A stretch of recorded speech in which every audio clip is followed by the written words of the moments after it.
prayer and we'll start. Lord, we surrender to you this morning. Pray that you will speak to all of us. Give grace and mercies, Lord, as I preach, and I pray that you will speak and may only your voice be heard. I pray in Jesus' name. Amen.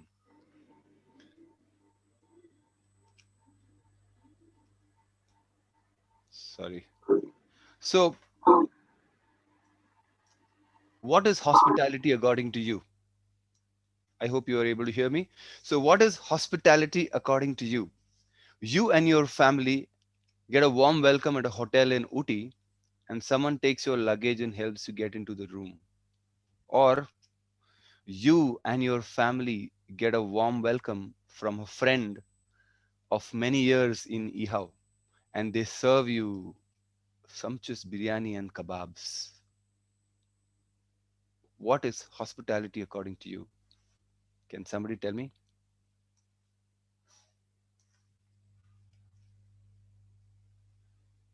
Yes?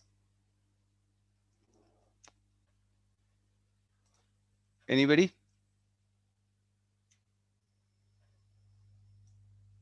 One or two. Maybe you can, if you're comfortable, you can put it on the chat window. But I would like to hear the answer. I won't proceed the message without your answer.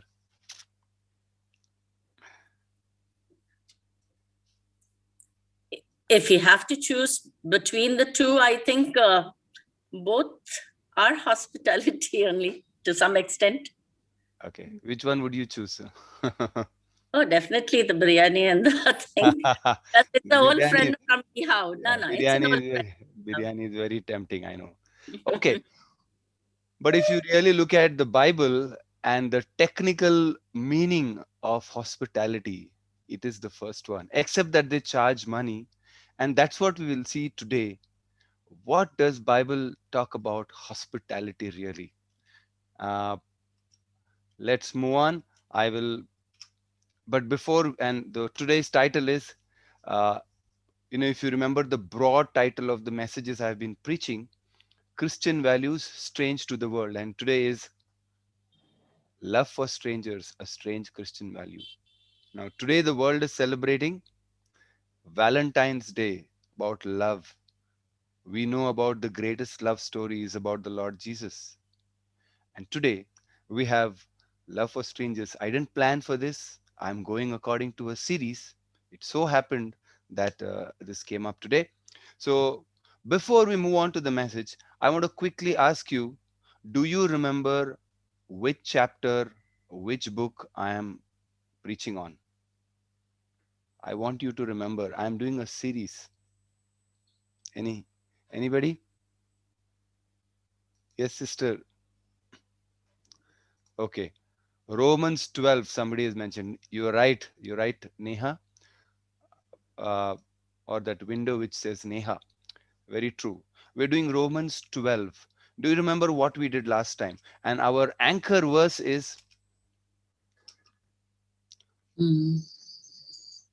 right? Our anchor verse is Romans 12:2. Do not be conformed to this world, but be transformed by the renewal of your mind, that by testing you may discern what is the will of God, what is good and acceptable and perfect. Romans 12:2.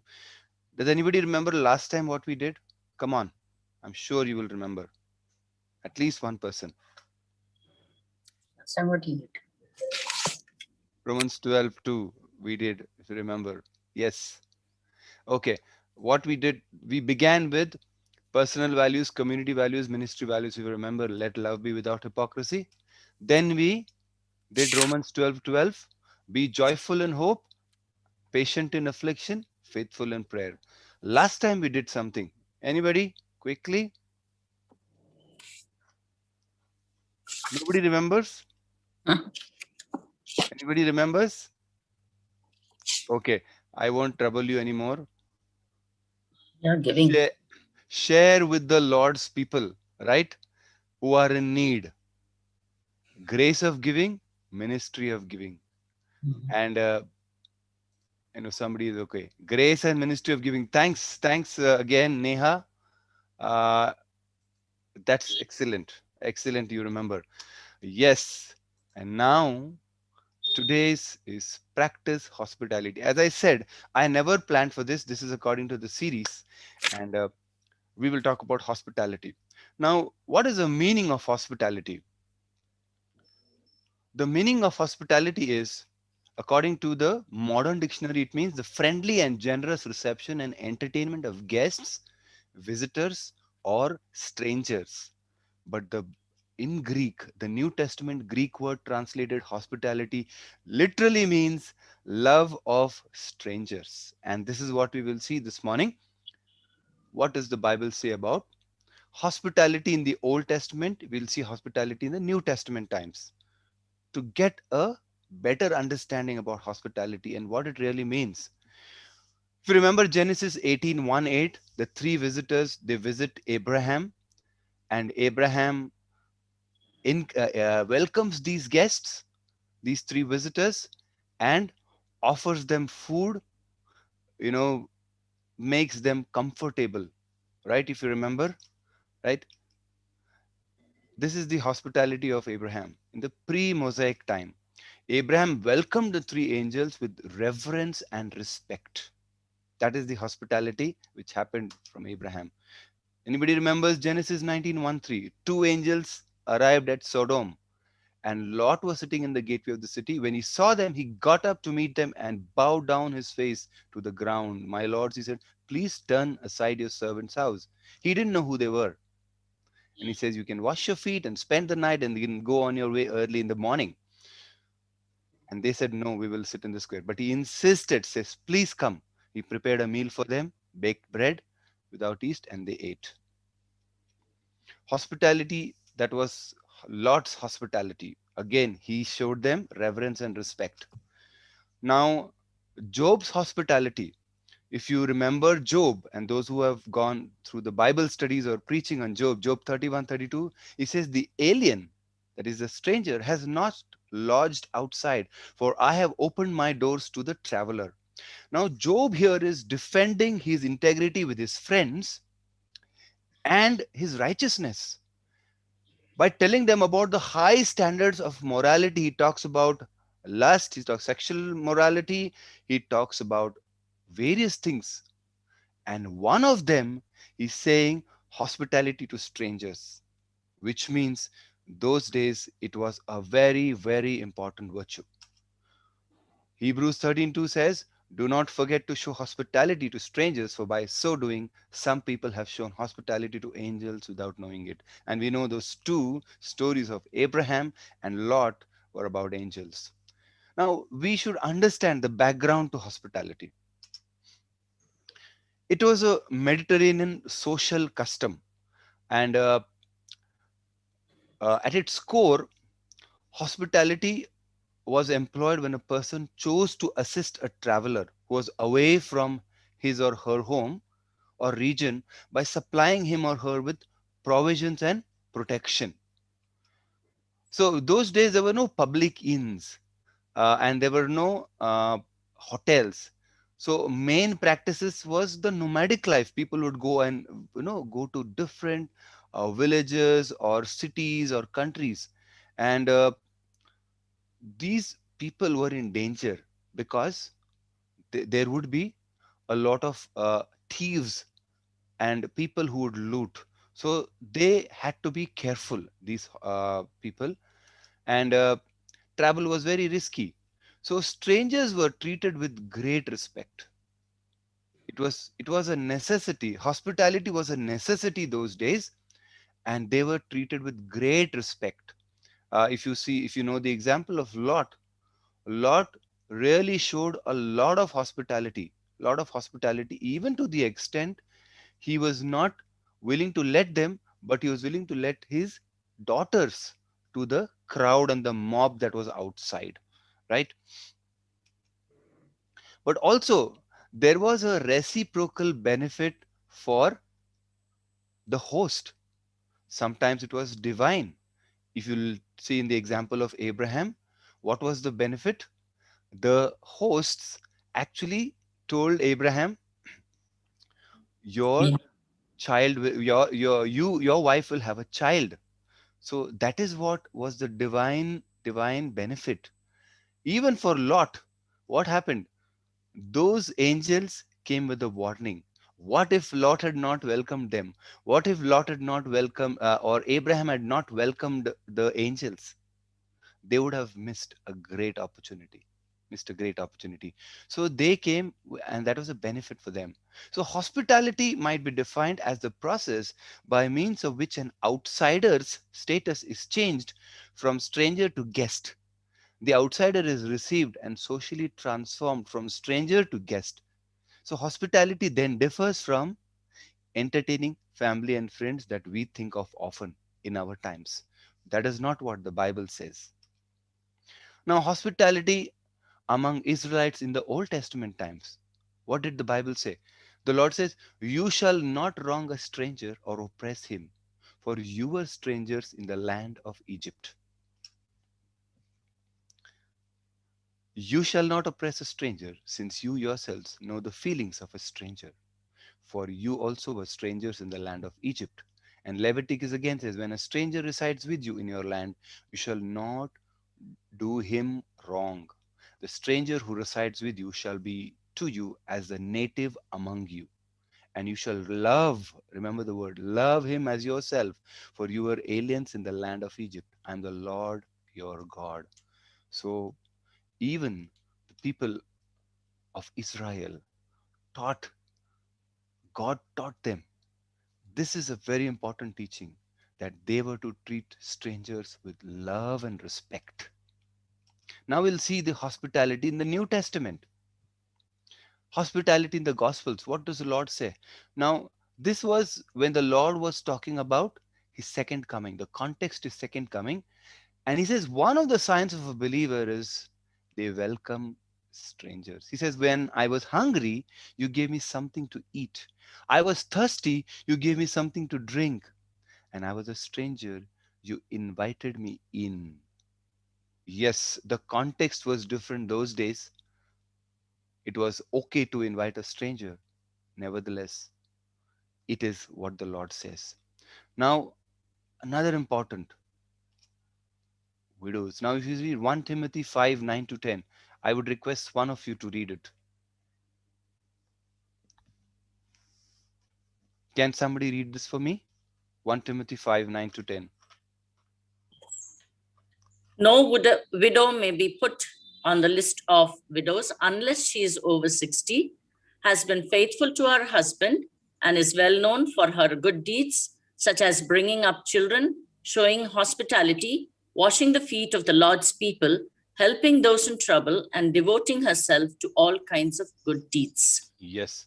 Now, here, when Paul is writing to Timothy, he's telling who are the widows who the church should help, who deserve a reward.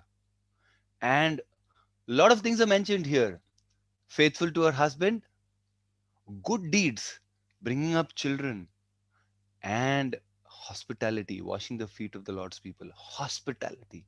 Hospitality means love for strangers. This is a very important quality. And elders in the church, an overseer then must be above reproach, the husband of one wife, temperate, prudent, respectable, hospitable. Even Titus, it says, but hospitable. Now, an elder of the church also has to have this as a quality.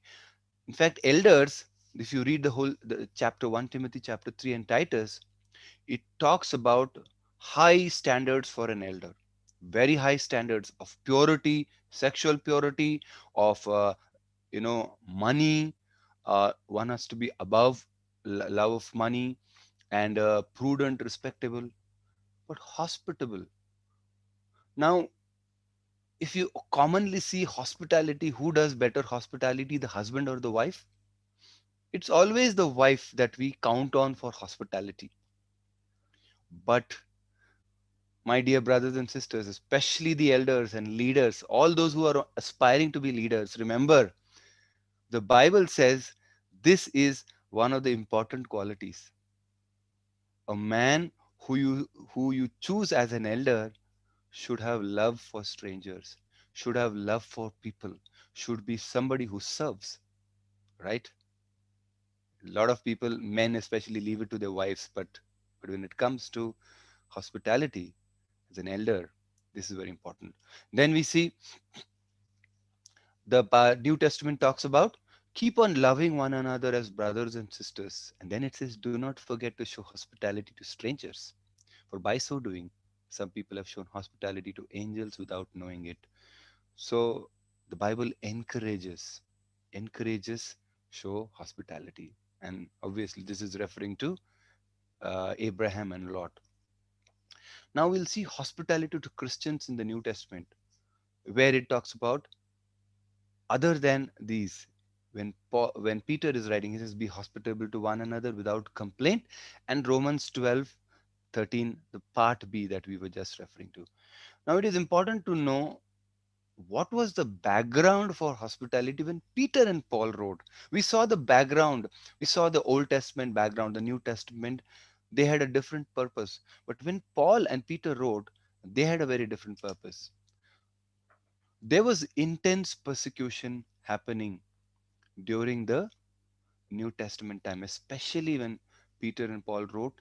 And I believe that time uh, the emperor was Emperor Nero who ruled, and there was intense persecution. It was a great virtue. It was a very important virtue at this time, especially in case of traveling people who are perhaps banished and persecuted Christians. They were traveling from one place to the other to share the gospel. And it was a very important virtue that you showed hospitality. So it was more than an open home or an open house that we talk about. It's a form of charity much needed by traveling, exiled, or persecuted Christians. They were in need of shelter, and the circumstances were such that they could not go anywhere else. It is Christians only who could actually entertain them. They were strangers, but they were people of God and they had to be welcomed. So that was the background. In fact, Hebrews 13:2 that we just read, and also this passage, it says, pursue hospitality, forget not hospitality, which means you go after hospitality. You go after these strangers, these Christians who are going through persecution. Now, we before that. So now why does God consider this as an important virtue among Christians? According to the Lord, it is a need that needs to be met, just like a child needs a parent, right? A husband or wife needs the spouse. See, there is a need, and not showing hospitality is often considered as a sin and attributed to unrighteous people. We saw in Matthew 25. So it's not just a nice to have virtue, it's a mandatory for all Christians. It's mandatory for all Christians. Now we read and saw hospitality in the Old Testament times, New Testament times. And now we'll see what is hospitality in the OMT. Anybody knows what is OMT? It is our modern times. Hospitality in our modern times. Now, hospitality is a core value. It's a core value of Christians. If you think hospitality was only for those who are gifted with the gift of hospitality, you are wrong. Hospitality is for all Christians. It's a core value. It's a need to be met, as I just mentioned, right? Not showing hospitality is a sin, an unrighteous act. It's mandatory, not optional. What about your own experience? Do you remember when you were new in a city or a country, or you were new in a church, that someone showed you hospitality? Someone showed you love, right? You were new, and that is what is hospitality. That is why it's a core value. You look around, those who are loving Christians, you will always find them hospitable. Now, hospitality and a Christian, what does it really mean? And I think this is what we should understand. What it really means. It is agape selfless love. Why is it agape selfless love? Because you may not get back anything in return, right? If you are hospitable to a church member, invite them for biryani or kebabs, right? They will also invite you back, correct? So it's a very reciprocal, and you are entertaining each other. But this is the very characteristic of God, loving of strangers, agape love, selfless love. So true hospitality means selfless. You don't get back anything. You don't do anything because you will get it back. Second, it costs.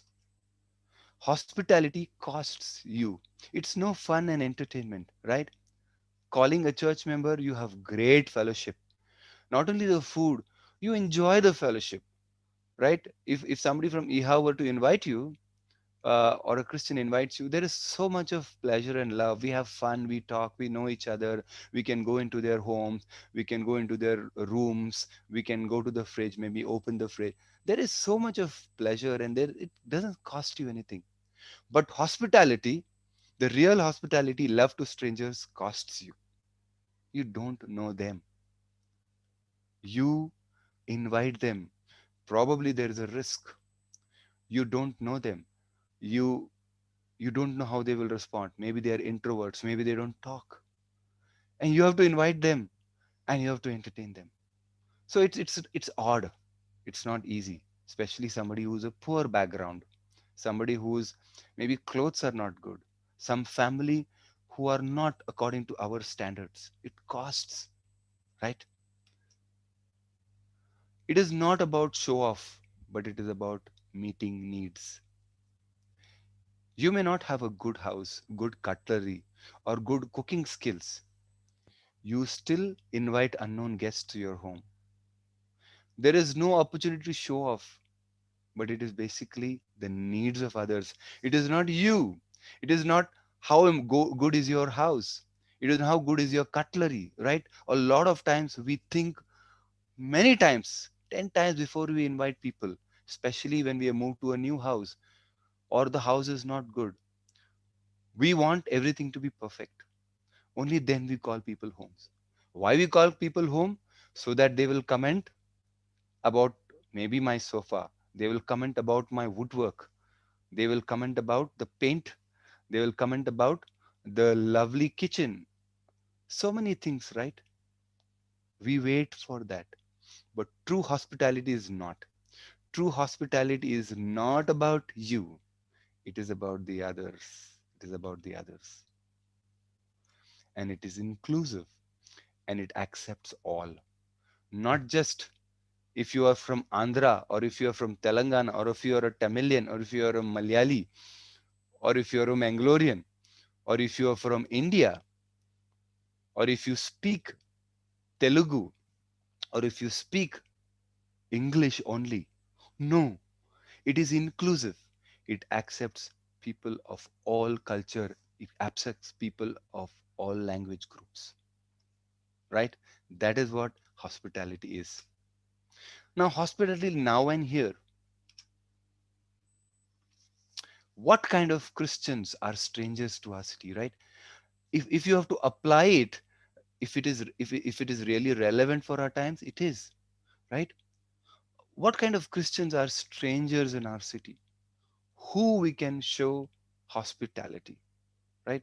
There are several strangers. For example, college and university students, right? Where we live, there is Hyderabad Central University. Probably where you live, there is the other university. Probably the other universities closer to Secunderabad, or there are colleges around there. A lot of them come for 1 2 3 years and then they go back. They are looking for church. They are looking for Christian homes, right? In fact, uh, I've heard of stories where Christians have invited international students to their homes, especially in HCU where we live close, there are international students. And in our church also, we've had a few of these students come to our church in Grace and Truth Church because we are close to the university. So there are people of various kinds, right? Strangers. Then there are missionaries or evangelists who are visiting, full-time workers who are visiting Hyderabad, right? They need.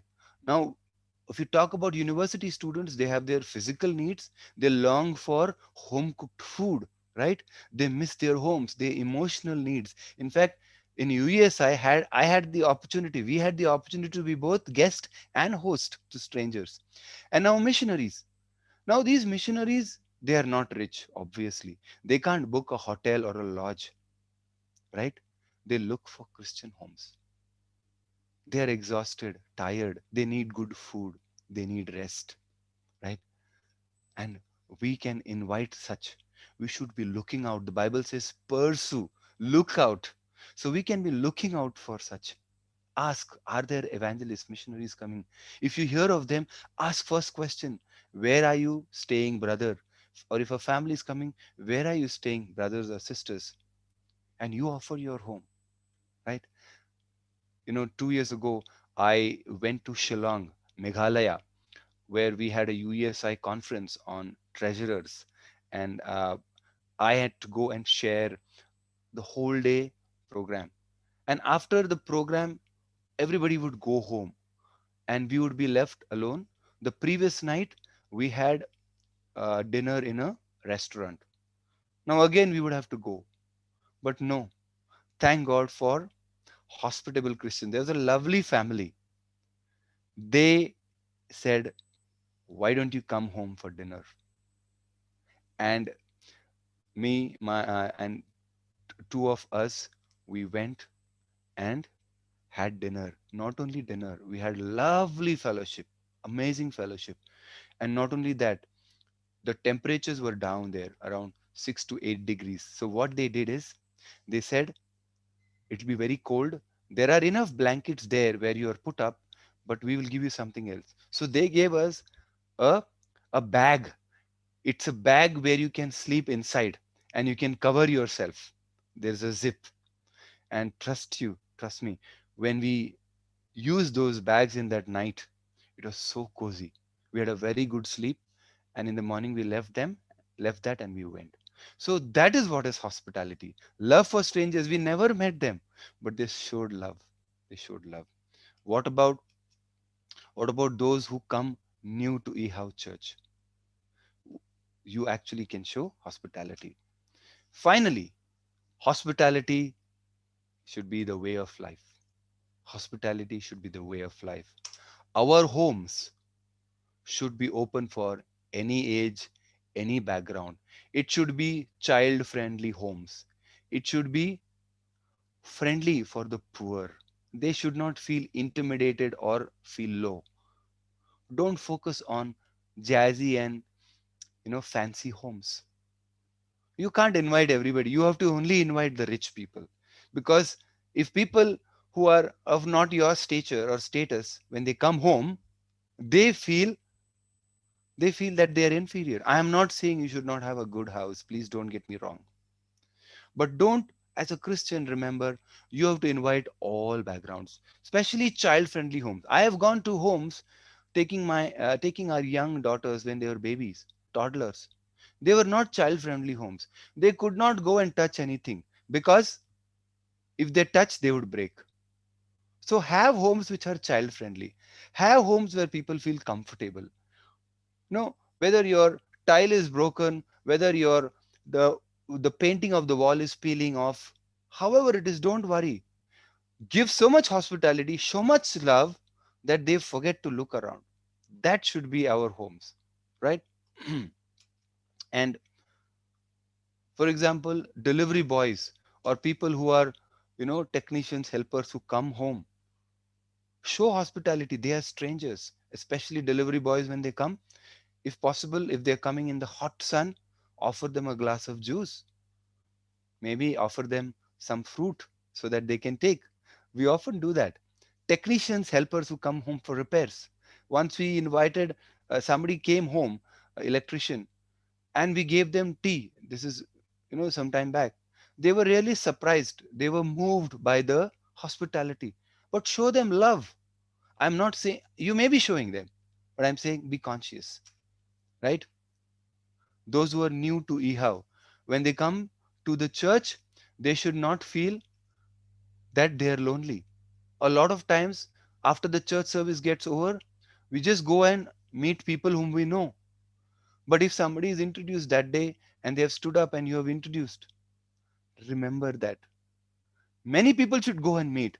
I read about a story where a girl, she was new to a church. So 4 years she went to that church, and she would often go to the church morning service, and then after that she would go to a restaurant, go eat food, go to the mall, go to the park, and wait till the evening and again attend evening service, because her house was very far from the church.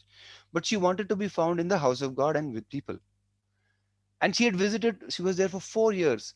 And on the last Sunday, when she said, I am leaving this church, one family invited her for lunch. So sad. 4 years, nobody invited her. I hope that EHOW Church is not like that. That you invite those new to your homes, those young people, those young families who are new to the cities, who are strangers, who are lonely, invite them home for lunch or dinner, right? So let's wind up. Let's summarize. What did we learn? What are the few things we learned today about hospitality? Yes, quick. I think we are almost time out. Anybody? I hope the Old church was Testament hospitality and New Testament. correct hospitality. And what is the meaning of hospitality? Yes, pre-Mosaic times, right? Then, Our modern times. you remember OMT? Yes. We also learned about hospitality in the New Testament and hospitality in our modern times, right? And a core value for Christians, what it really means here and now, and hospitality as a way of life. Let me close with an illustration, a lovely illustration, a YouTube video that I was watching. This is about a young woman called Rosario. She was a professor, but she was also a part of the LGBT community, and she had moved to a new neighborhood in US. She obviously hated Christians because Christians were against LGBT. She hated religious people. Now, in this new neighborhood, the neighbor was a pastor, and the pastor invited her, and she gladly accepted. You know why? Because she was doing a research on these religious people who hate. So she thought she could go as research, and she took the permission of the pastor, and the pastor says, yes, you can research. But she says her life changed, not because of her research, because of the way this pastor's family, husband and wife, practiced hospitality. She says, in her own words, their hospitality became a living, breathing example of the theology which they were teaching, which means they were actually living their theology. She continued to visit their home every week. In fact, she longed to visit them. But you know something? Not once the pastor invited her to church or shared the gospel. No sharing of the gospel, never invited to church. And she was so happy. She was so happy. But over the weeks and months of visiting, something wonderful happened. She she accepted Jesus. She realized that Jesus is really who he preached he was, the savior of the world, who accepts and loves everyone. And she became a believer. She is now a Christian, shares the gospel, and helps people from that community to know the Lord. And she says, hospitality, biblically speaking, takes strangers and makes them neighbors, and makes neighbors part of God's family. Let's thank God. Let's praise God for those people who are hospitable.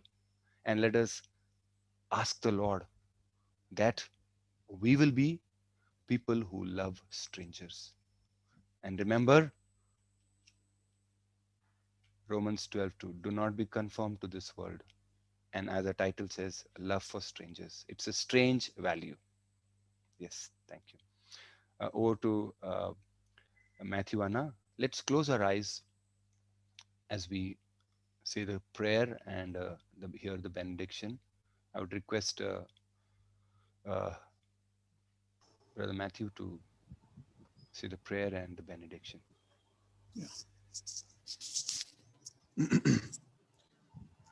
Let us pray. Hospitality, when we really examine ourselves, we have not shown hospitality as a church.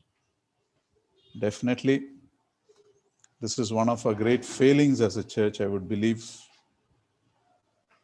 We have people who attended for years whom we have not shown hospitality. And especially to strangers. See, one of the marks of a believer is hospitality. And let us make a resolution to be people of hospitality. Start inviting, especially remember what we heard, those who can't give back anything in return. They should never be able to give us back in this lifetime. Let us build up treasures in heaven like that. Let us be kind to those whom we use to work in our homes, those who come to deliver things to us downstairs,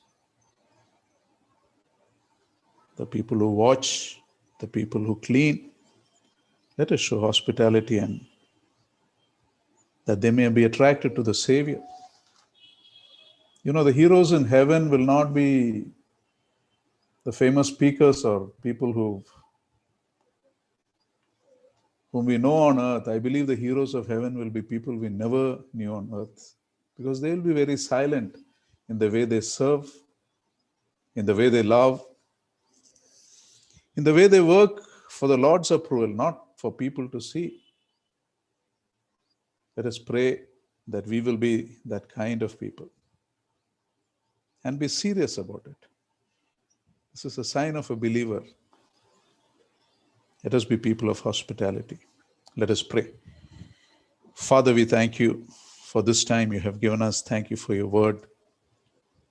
Pray that we will be people of hospitality. Especially may we be aware of the needy people, the people who are unsure, uncertain, who have a great need. May we identify them. May we look at people who can probably never give back. But your word says, when you do this to the least of these children of mine, you do it to me. May we understand, Lord, that when we show hospitality, we are serving you, we are giving you. It's unimaginable that we could give anything back to God. But your word says, help us to be people of hospitality. Each one of us, may we not just be listeners of your word, but may we be doers of your word. Thank you, we praise you, Lord. In Lord Jesus' most precious name we pray. Amen. Now to him who is able to do immeasurably more than all we ask or imagine, according to his power that is at work within us, to him be glory in the church and in Christ Jesus throughout all generations, forever and ever. Amen. Thank you. God bless you.